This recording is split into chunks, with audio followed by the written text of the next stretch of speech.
Hello friends, welcome all of you. इस video के अंदर हम एचटेट पीजेटी फिजिक्स 2019 में जो फिजिक्स के क्वेश्चन आए थे उन्हीं के सॉल्यूशन को कंटिन्यू करेंगे। देखिए question, the intensity of sound wave A is 100 times that of sound wave B relative to wave B. The sound level of wave A is, means कह रहा है साउंड वेव ए की इंटेंसिटी 100 गुना है sound wave B की intensity का। अगर हम ए की इंटेंसिटी को आई ए लिखे और बी की इंटेंसिटी को आई बी लिखे तो क्वेश्चन के अकॉर्डिंग आई ए कितना गिवन है, 100 टाइम्स गिवन है आई बी का। सो आई ए किसके इक्वल लिखा जाएगा, 100 गुणा में आई बी। और कह रहा है relative to wave B the sound level of wave A is, means sound wave B की इंटेंसिटी को रिलेट करते हुए हमें साउंड लेवल बताना है वेव ए का।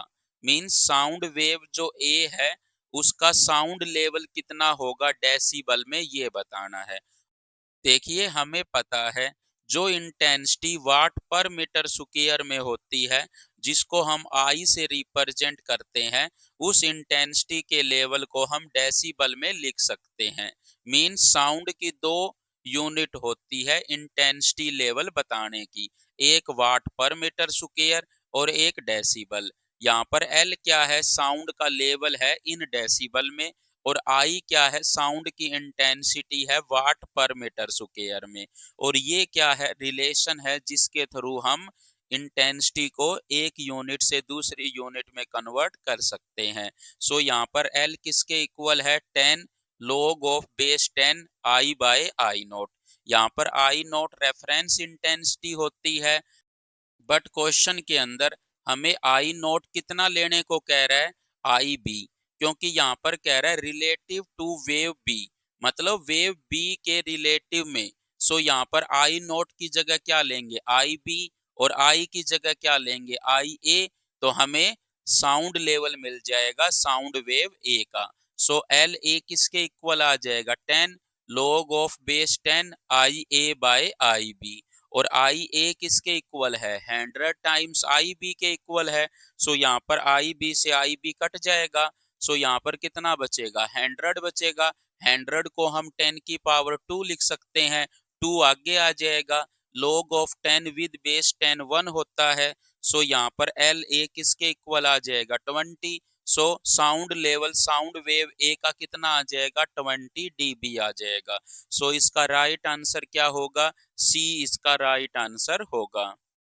अब देखिए next question, for a varying current I equal to I one cos omega t plus I two sine omega t the root mean square current is.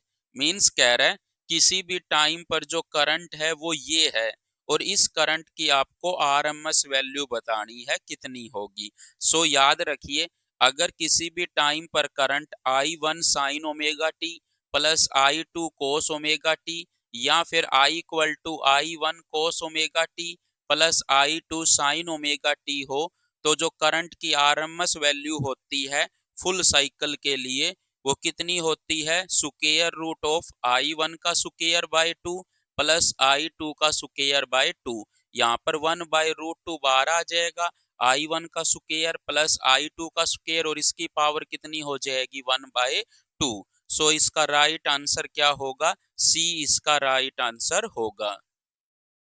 अब देखिए next question, the Boolean expression P plus P bar Q where P and Q are inputs to a circuit represents the following logic gates. Means ये जो Boolean expression है ये कौन से gate को represent कर रही है, ये पूछ रहा है। सो हमें Boolean expression P plus P bar क्याउ given है, जिसको हम क्या लिख सकते हैं, P plus P bar into में P प्लस क्याउ। क्योंकि हमें पता है A प्लस बी सी क्या लिखा जाता है, A प्लस बी इंटू में A plus C. Means 1 plus 2 गुणा में 3 क्या लिखा जाता है, 1 प्लस 2 इंटू में 1 प्लस 3।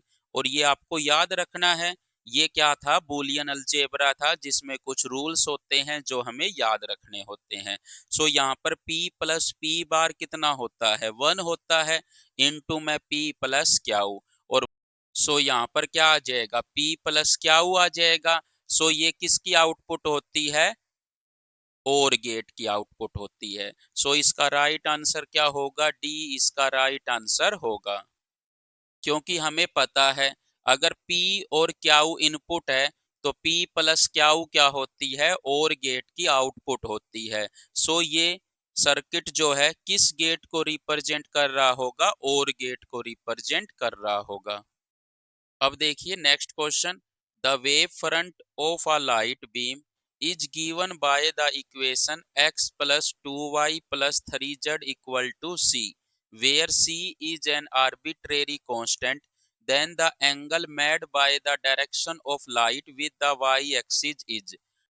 मीन्स लाइट बीम का जो वेव फ्रंट होता है उसकी इक्वेशन आपको ये गिवन है, और यहाँ पर c क्या है, एक कांस्टेंट है, और आपसे कह रहा है जिस डायरेक्शन में लाइट प्रोपागेट करेगी वो कितना एंगल बना रही है वाई एक्सिस के साथ, ये बताइए। Means direction of light Y axis के साथ कितना एंगल बना रही है, ये बताइए। सो हमें पता है जो लाइट होती है वो हमेशा वेव फ्रंट के परपेंडिकुलर ट्रेवल करती है। मीन्स हमें इस वेव फ्रंट के परपेंडिकुलर एक वेक्टर निकालना होगा, और उसका हम यूनिट वेक्टर निकाल लेंगे, और वहां से हम क्या करेंगे, कोस अल्फा, कोस बीटा और कोस गामा निकाल लेंगे। बट हमें वाई एक्सिस के साथ निकालना है तो हमें कोस बीटा निकालना होगा। देखिए हमें वेव फ्रंट की इक्वेशन गिवन है x plus 2y plus 3z equal to c. इसको हम ऐसे भी लिख सकते हैं, और इसको हम क्या लिख देते हैं, फाई लिख देते हैं, जो फंक्शन है एक्स वाई जेड का। मीन्स जो फाई है वो किसके इक्वल है, x plus 2y plus 3z minus सी।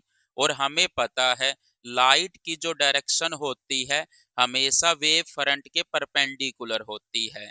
मीन्स हम ये कहेंगे लाइट जो प्रोपागेट करेगी वो वेव फ्रंट के परपेंडिकुलर करेगी।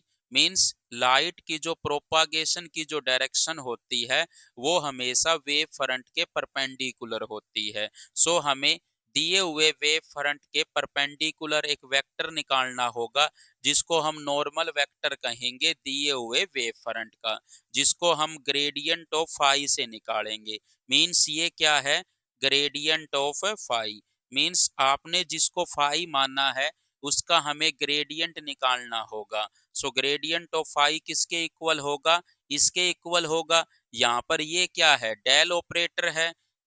मीन्स ये जो लिखा गया है curly by curly X I cap plus curly by curly Y J cap plus curly by curly Z के कैप, ये डेल ऑपरेटर है जो इसको रिप्रेजेंट कर रहा है, और फाई ये लिखा गया है।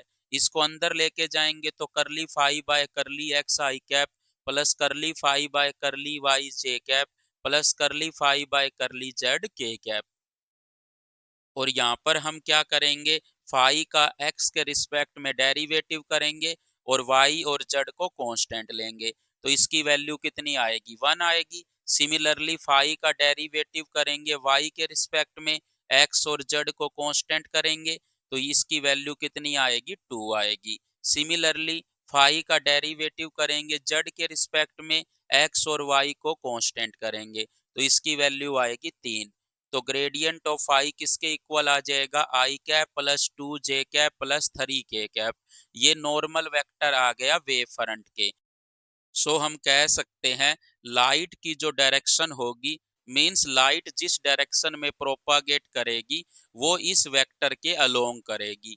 बट हमें ये बताना है लाइट की जो डायरेक्शन है वो वाई एक्सिस के साथ कितना एंगल बना रही है। सो हमें इसका यूनिट वेक्टर निकालना होगा, जिसको हम यूनिट नॉर्मल वेक्टर कहेंगे। और वो कैसे निकालेंगे, इस वेक्टर को इसके मैग्नीट्यूड से डिवाइड कर देंगे। So gradient of phi by gradient of phi का मैग्नीट्यूड, मैग्नीट्यूड कितना आएगा, अंडर दी रूट 14 आएगा। सो ग्रेडियंट ऑफ फाई को अंडर दी रूट 14 से डिवाइड कर देंगे so i cap plus 2 j cap plus 3 k cap by under the root 14, जिसको हम ऐसे भी लिख सकते हैं 1/√14 i cap plus 2/√14 j cap plus 3/√14 k cap. Means light जिस डायरेक्शन में प्रोपागेट करेगी उसका यूनिट वेक्टर ये है।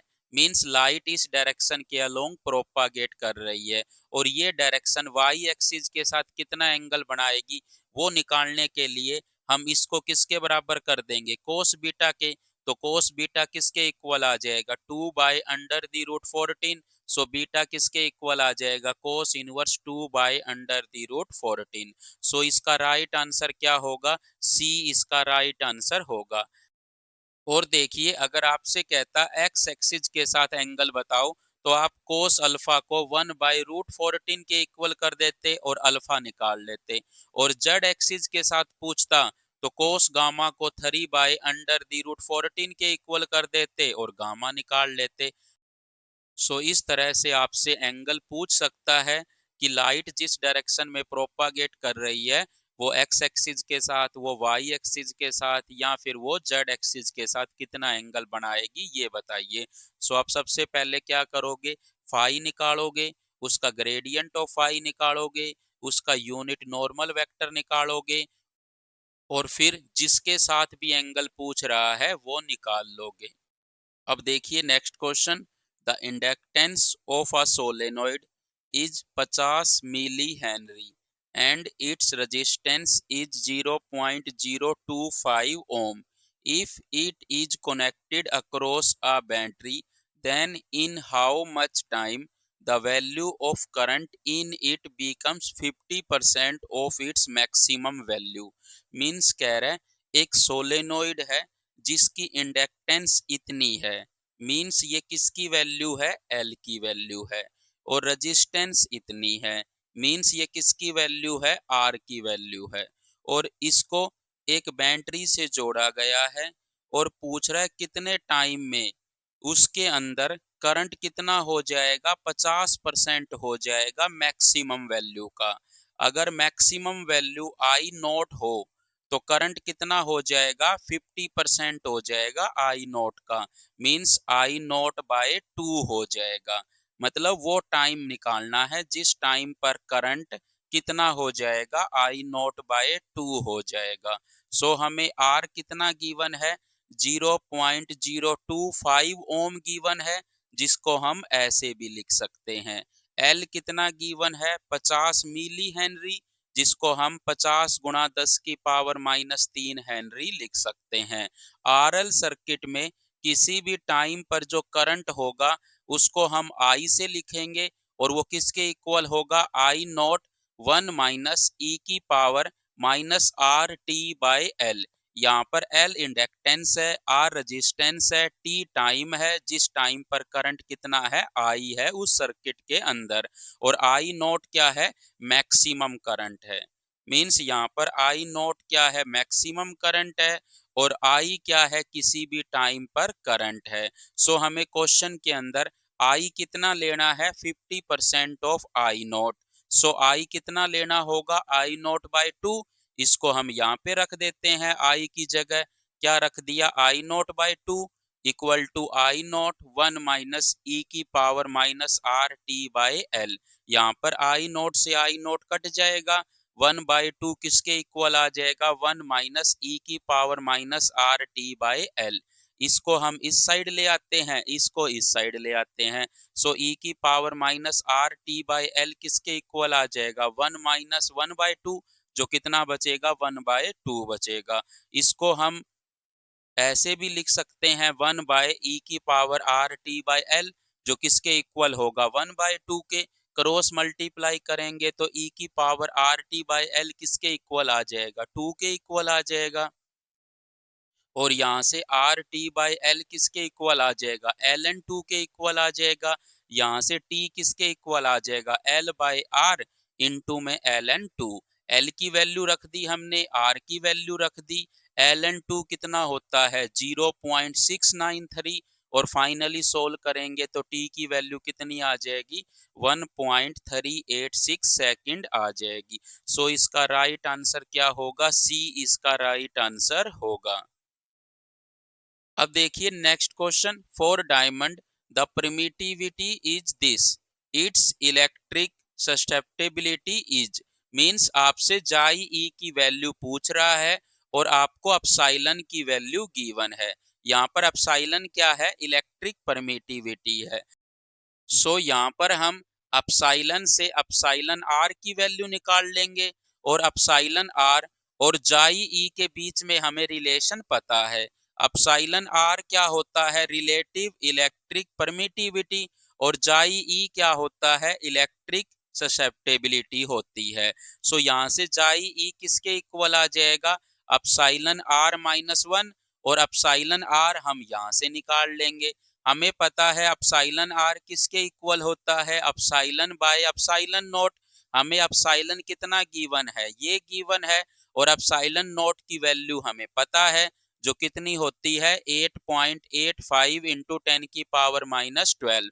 इसको हम सिंप्लीफाई करेंगे, फाइनली हमें अपसाइलन आर की कितनी वैल्यू मिल जाएगी, 14160 बाय 885, मीन्स 14,160 बटे में 885।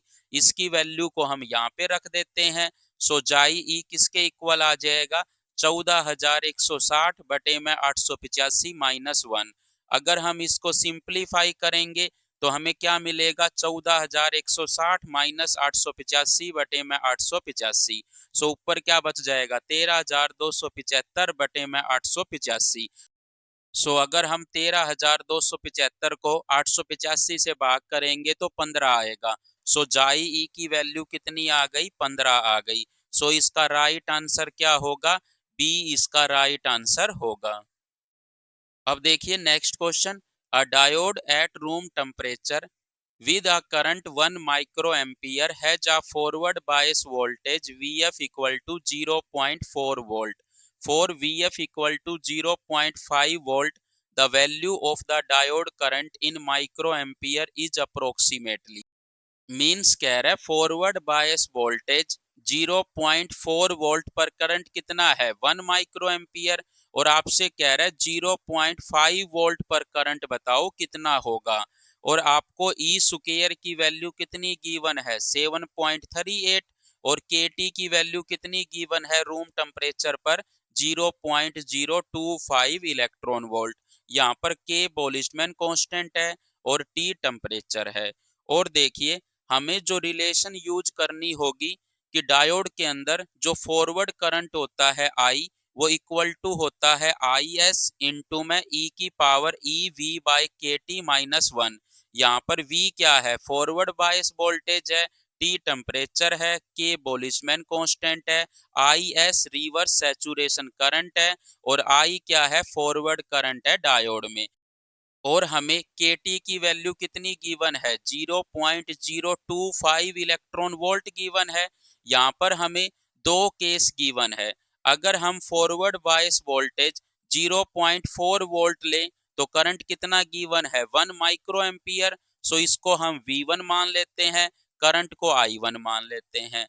और सेकंड केस में कह रहा है अगर आप फॉरवर्ड बायस वोल्टेज को 0.5 वोल्ट लोगे जिसको हम V2 मान लेते हैं, तो I2 बताइए, मींस फॉरवर्ड करंट बताइए कितना होगा I2 अगर इतनी वोल्टेज लोगे तब, और इतनी वोल्टेज पर इतना करंट गिवन है। सो अगर आप V की जगह ये रखोगे तब ये करंट कितना आएगा, 1 माइक्रो एम्पियर, और अगर आप V की जगह ये रखोगे तब करंट कितना आएगा ये पूछ रहा है। सो यहाँ पर हम क्या करेंगे, I2 बाय I1 निकालेंगे जो किसके इक्वल होगा, E की पावर EV2 बाय KT बटे में E की पावर EV1 बाय KT। यहाँ पर IS तो कैंसल आउट हो जाएगा ऊपर नीचे से, और 1 को हम नेग्लेक्ट कर देते हैं। सो हमें ऐसा मिलेगा, इसको हम ऊपर ले जाते हैं तो E की power E by KT into में V2 माइनस V1 हो जाएगा। V2 माइनस V1 कितना आएगा, 0.1 वोल्ट आएगा, और नीचे KT की वैल्यू हमें कितनी गिवन है, 0.025 इलेक्ट्रॉन वोल्ट गिवन है। V से V कट जाएगा, ई से ई कट जाएगा। सो ई की पावर कितनी बचेगी? 0.1 बटे में 0.025। इसको हम ऐसे लिख सकते हैं, इसको हम ऐसे लिख सकते हैं, और ये फाइनली कितनी बच जाएगी? ई की पावर 4 बच जाएगी। सो I2 बाई I1 किसके इक्वल आ जाएगा? ई की पावर 4। इसको हम ऐसे लिख सकते हैं, ई का स्क्वायर और सारे का स्क्वायर, और ई का स्क्वायर हमें कितना गिवन है? 7.38, तो उसका स्क्वायर हो जाएगा। सो I2 किसके इक्वल आ जाएगा? 7.38 का स्क्वायर इंटू में I1, और I1 कितना गिवन था? 1 माइक्रो एम्पियर। फाइनली इसका स्क्वायर करके 1 से गुणा करोगे तो कितना आएगा? 54.46 माइक्रो एम्पियर। सो इसका राइट आंसर क्या होगा? सी इसका राइट आंसर होगा।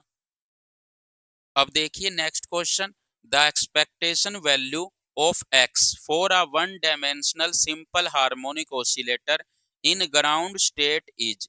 मींस आपसे एक्सपेक्टेशन वैल्यू पूछ रहा है एक्स की, जिसको हम इस तरह से रिप्रेजेंट करते हैं। मींस एक्स के ऐसे अगर आप दो ब्रैकेट लगा देते हो तो इसका मतलब होता है एक्सपेक्टेशन वैल्यू ऑफ एक्स, और आपसे one dimensional simple harmonic oscillator की पूछ रहा है, और किस में पूछ रहा है? ग्राउंड स्टेट में। तो याद रखिए सिंपल हार्मोनिक ऑसिलेटर में एक्सपेक्टेशन वैल्यू ऑफ एक्स की क्या होती है? 0 होती है। एक्स स्क्वायर की एक्सपेक्टेशन वैल्यू क्या होती है? H cut by 2m omega into में 2n प्लस 1, और एक्सपेक्टेशन वैल्यू एक्स की पावर 4 की क्या होती है?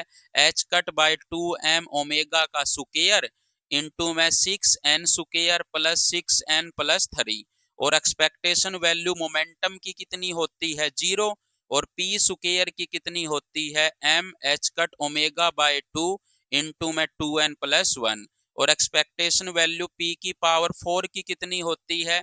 m h cut omega by 2 का स्क्वायर इंटू में 6n square plus 6n plus 3, और आपसे अगर एक्सपेक्टेशन वैल्यू पूछे x की पावर 3 की तो 0 आएगा, 5 की पूछे तो भी 0 आएगा, 7 की पूछे तब भी 0 आएगा। सो आप कह सकते हो अगर x की पावर ओड हुई और उसकी अगर आपसे एक्सपेक्टेशन वैल्यू पूछे तो आंसर 0 आएगा, और p की पावर भी अगर ओड हुई और उसकी अगर एक्सपेक्टेशन वैल्यू पूछे तब भी आंसर 0 आएगा। सो p की पावर 1 का एक्सपेक्टेशन वैल्यू कितना होगा? 0। p की पावर 3 का एक्सपेक्टेशन वैल्यू कितना होगा? 0। p की पावर 5 का एक्सपेक्टेशन वैल्यू क्या होगा? 0। p की पावर 7 का एक्सपेक्टेशन वैल्यू क्या होगा? 0, एंड सो ऑन। और ये भी याद रखिए डेल्टा एक्स इंटू में delta P X equal to N plus half into में एच कट। यहाँ पर डेल्टा एक्स क्या है? Uncertainty in position along X axis, और डेल्टा पी एक्स क्या है? Uncertainty in momentum along X axis. Means X axis के along ये अनसर्टेनिटी इन पोजीशन है और ये अनसर्टेनिटी इन मोमेंटम है। सो इसको याद रखिए डेल्टा एक्स इंटू में delta P X equal to N plus half into में एच कट।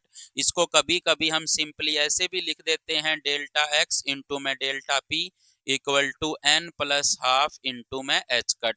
तो आपको ये याद रखना है कि एक्स एक्सिस के अलोंग ये अनसर्टेनिटी इन पोजीशन है और ये एक्स एक्सिस के अलोंग अनसर्टेनिटी इन मोमेंटम है। और देखिए यहाँ पर जो n की वैल्यू लोगे आप 0 1 2 3 एंड सो ऑन लोगे। n इक्वल टू 0 किसके लिए होता है? ग्राउंड स्टेट के लिए होता है। n की वैल्यू 1 2 3 एंड सो ऑन ये सभी एक्साइटेड स्टेट के लिए होता है। सो ग्राउंड स्टेट के लिए n की वैल्यू 0 होगी, फर्स्ट एक्साइटेड स्टेट के लिए n की वैल्यू 1 होगी, सेकंड एक्साइटेड स्टेट के लिए n की वैल्यू 2 होगी, थर्ड एक्साइटेड स्टेट के लिए n की वैल्यू 3 होगी। ग्राउंड स्टेट को हम फर्स्ट लेवल या फर्स्ट स्टेट भी कह देते हैं। सो फर्स्ट लेवल या फर्स्ट स्टेट के लिए n की वैल्यू कितनी होगी? 0। सेकंड लेवल या सेकंड स्टेट के लिए n की वैल्यू क्या होगी? 1। थर्ड लेवल और थर्ड स्टेट के लिए n की वैल्यू क्या होगी? 2, एंड सो ऑन। तो इस तरह से आप n की वैल्यू का यूज करके ये सभी एक्सपेक्टेशन वैल्यू या फिर ये निकाल सकते हो। और हमारा जो क्वेश्चन था उसके अंदर आपसे एक्सपेक्टेशन वैल्यू ऑफ x की पूछी थी, one dimensional harmonic oscillator in ground state, तो आंसर क्या आएगा? 0। अगर वो किसी भी स्टेट में पूछता तब भी आंसर क्या आता, 0 ही आता। सो इसका राइट आंसर क्या होगा, डी इसका राइट आंसर होगा। अब देखिए next question, 1 mole of an ideal gas expands isothermally to 10 times of its initial volume, the change in entropy in terms of R the gas constant is. Means आपसे delta S by R की value पूछ रहा है क्या होगी, और आपसे कह रहा है आइडियल गैस है 1 मोल और वो आइसोथर्मली एक्सपेंड हुई है और उसका फाइनल वॉल्यूम 10 टाइम्स हो गया इनिशियल वॉल्यूम का। अगर इनिशियल वॉल्यूम को हम V1 से लिखे और फाइनल वॉल्यूम को हम V2 से लिखे तो आपको V2 कितना गिवन है, 10 टाइम्स V1 गिवन है। और आइसोथर्मल प्रोसेस के अंदर जो वर्क डन होता है वही डेल्टा क्याऊ के इक्वल होता है। सो डेल्टा क्याऊ किसके इक्वल होगा, nRT ln V2 bye V1, क्योंकि आइसोथर्मल प्रोसेस में कोई भी इंटरनल एनर्जी में चेंज नहीं होता है। सो डेल्टा क्याऊ इसके इक्वल होगा और डेल्टा एस किसके इक्वल होता है, डेल्टा क्याऊ बाय टी। सो यहाँ पर डेल्टा क्याऊ की ये वैल्यू रखेंगे तो टी से टी कट जाएगा, सो डेल्टा एस इसके इक्वल आ जाएगा। और यहाँ पर n कितना गिवन है, 1 गिवन है, क्योंकि हमें आइडियल गैस का 1 मोल गिवन है। सो यहाँ पर n की वैल्यू कितनी रखेंगे, 1 रखेंगे। सो डेल्टा s किसके इक्वल आ जाएगा, r ln v2 bye v1, और v2 किसके इक्वल गिवन है, 10 टाइम्स v1 गिवन है। सो यहाँ पर 10 टाइम्स v1 रखेंगे तो v1 से v1 कट जाएगा। सो डेल्टा s बटे आर किसके इक्वल आ जाएगा, एल एन 10 के इक्वल आ जाएगा। और यहाँ पर हमें पता है एल एन को अगर हम log ऑफ 10 में कन्वर्ट करेंगे तो 2.303 से मल्टीप्लाई करना होगा। So delta S by R किसके इक्वल आ जाएगा, 2.303 log ऑफ 10 विद बेस 10, और log ऑफ 10 विद बेस 10 कितना होता है, 1 होता है। So delta S by R किसके इक्वल आ जाएगा, 2.303 के इक्वल आ जाएगा। सो इसका राइट आंसर क्या होगा, बी इसका राइट आंसर होगा। अब देखिए next question, a one dimensional rod has a linear density that varies with position according to the relationship lambda x equal to cx where c is a constant and x equal to 0 is the left end of the road. Where do you expect the center of mass to be located? Means कह रहा है एक one dimensional road है जिसकी linear mass density ऐसे very कर रही है और यहाँ पर c कांस्टेंट है और x इज इक्वल टू 0 पर रोड का लेफ्ट एंड है। सो अगर हम इसका डायग्राम बनाए तो ऐसा बनेगा, x इज इक्वल टू 0 जो है लेफ्ट एंड पर है और ये किस एक्सिस के अलोंग है, x एक्सिस के अलोंग रखी गई है। और इसकी जो लीनियर मास डेंसिटी है वो ऐसे वेरी कर रही है, यहाँ पर c कांस्टेंट है और x क्या है, लेफ्ट एंड से दूरी है। सो यहाँ पर हम कह सकते हैं जैसे जैसे हम लेफ्ट एंड से दूर जाएंगे लैम्डा बढ़ेगा, लैम्डा बढ़ेगा तो ये भारी होती जाएगी। मीन्स यहाँ पर हल्की होगी, जैसे जैसे आप दूर जाते जाओगे भारी होती जाएगी। मीन्स यूनिट लेंथ में आने वाला मास इंक्रीज होता जाएगा। बट अगर ये यूनिफॉर्म होती तो सेंटर ऑफ मास बिल्कुल मिडल में आता, बट इस साइड ये भारी होती जाएगी सो इसका सेंटर ऑफ मास मिडल से राइट साइड शिफ्ट हो जाएगा। मीन्स इसका सेंटर ऑफ मास कहीं यहाँ पर आएगा। मीन्स कह सकते हैं कि इसका जो सेंटर ऑफ मास होगा वो राइट साइड शिफ्ट हो जाएगा मिडल के। मीन्स इसका सेंटर ऑफ मास कहाँ पर होगा, to the right of the middle of the rod. So two इसका क्या होगा, राइट आंसर होगा। अब देखिए next question, the angular momentum for an electron is L equal to under the root 5 h by pi, then how many different values for L Z are possible. हमें L किसके equal given है, under the root pi h by pi, और हमें पता है L किसके equal होता है, under the root L into में L प्लस 1 इंटू में h कट, और h कट किसके इक्वल होता है, h अपॉन 2 पाई। यहाँ से हम कह सकते हैं under the root L into में L प्लस 1 बाय 2 किसके इक्वल होगा, अंडर द रूट 5 के इक्वल होगा। अगर हम दोनों साइड स्क्वेयरिंग कर देंगे तो L इंटू में L प्लस 1/4 किसके इक्वल आ जाएगा? 5 के। सो L इंटू में L प्लस 1 किसके इक्वल आ जाएगा? 20 के। सो L की वैल्यू कितनी आ जाएगी? 4 आ जाएगी। और L Z किसके इक्वल होता है? ML इंटू में H कट। ML की जो वैल्यूज होती है वो 2L प्लस 1 होती है। Means for the particular L ML की कितनी वैल्यू होती है? 2L प्लस 1 वैल्यूज होती है। सो यहाँ पर L कितना है? 4 है। So number of 2L values कितनी होगी? 2L प्लस 1, 2 इंटू में 4 प्लस 1 तो 9 होगी। सो एल जेड की कितनी डिफरेंट वैल्यू पॉसिबल होगी? 9 डिफरेंट वैल्यूज पॉसिबल होगी। या फिर ऐसे समझ लीजिए एम एल की वैल्यू जो होती है वो -L2 प्लस एल होती है। सो यहाँ पर एम एल की क्या क्या वैल्यू हो सकती है? -4, -3, -2, -1, 0, 1, 2, 3, 4। सो यहाँ पर ये 9 वैल्यूज है। सो एल जेड की 9 डिफरेंट वैल्यूज पॉसिबल होगी। सो इसका राइट आंसर क्या होगा? डी इसका राइट आंसर होगा। अब देखिए next question, which of the following processes must violate the first law of thermodynamics? Means इनमें से कौन से process first law of thermodynamics को वोलेट कर रहे हैं? हमें पता है फर्स्ट लॉ ऑफ थर्मोडायनामिक्स के अकॉर्डिंग क्यू किसके इक्वल होता है? Delta U plus W. अब देखिए फर्स्ट केस की बात करते हैं, W greater than 0 and Q less than 0। इसका मतलब है सिस्टम ने वर्क किया है और सिस्टम ने एनर्जी रिलीज करी है।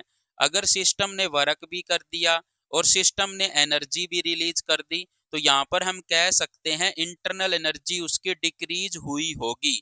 सो यहाँ पर डेल्टा यू 0 नहीं हो सकता। सो ये वाला जो केस है वो फर्स्ट लॉ ऑफ थर्मोडायनामिक्स को वोलेट कर रहा है। अब देखिए second case, W greater than 0 and Q less than 0। सो ये तो फर्स्ट जैसा ही है, लेकिन इसके अंदर डेल्टा यू ग्रेटर देन 0 है। बट यहाँ पर डेल्टा यू क्या आना चाहिए? लेस देन 0 आना चाहिए। सो ये भी क्या कर रहा है? फर्स्ट लॉ ऑफ थर्मोडायनामिक्स को वोलेट कर रहा है। अब देखिए third case, W greater than 0 Q less than 0। ये भी ऐसा ही केस है, बट यहाँ पर डेल्टा यू लेस देन 0 है तो ये फर्स्ट लॉ ऑफ थर्मोडायनामिक्स को फॉलो कर रहा है। अब देखिए next case, W less than 0 Q greater than 0 and delta U less than 0। इसका मतलब है कि आपने सिस्टम के ऊपर वर्क किया है और इसका मतलब है आपने हीट दी है सिस्टम को। So delta U less than 0 नहीं हो सकता, डेल्टा यू ग्रेटर देन 0 होगा, क्योंकि आपने सिस्टम के ऊपर वर्क भी कर दिया, आपने सिस्टम को हीट या एनर्जी भी दे दी। फिर जो इंटरनल एनर्जी होगी वो इंक्रीज होनी चाहिए, बट यहाँ पर डिक्रीज हो रही है। सो ये भी क्या कर रहा है? वोलेट कर रहा है फर्स्ट लॉ ऑफ थर्मोडायनामिक्स को। अब देखिए next case, W greater than 0 Q greater than 0 and delta U less than 0। इसका मतलब क्या है? सिस्टम ने वर्क किया है, आपने सिस्टम को हीट दी है और डेल्टा यू लेस देन 0। ऐसा हो सकता है इंटरनल एनर्जी कम हो सकती है, क्या पता कुछ इंटरनल एनर्जी वर्क में चली जाए और हीट भी वर्क में चला जाए। सो ये फॉलो कर रहा है फर्स्ट लॉ ऑफ थर्मोडायनामिक्स को। सो ए बी और डी वोलेट कर रहे हैं फर्स्ट लॉ ऑफ थर्मोडायनामिक्स को। सो डी या फिर 4 इसका क्या होगा? राइट आंसर होगा। So finally thank you so much for watching this video. अगर आपको वीडियो अच्छी लगी तो please like share and channel को सब्सक्राइब जरूर करें।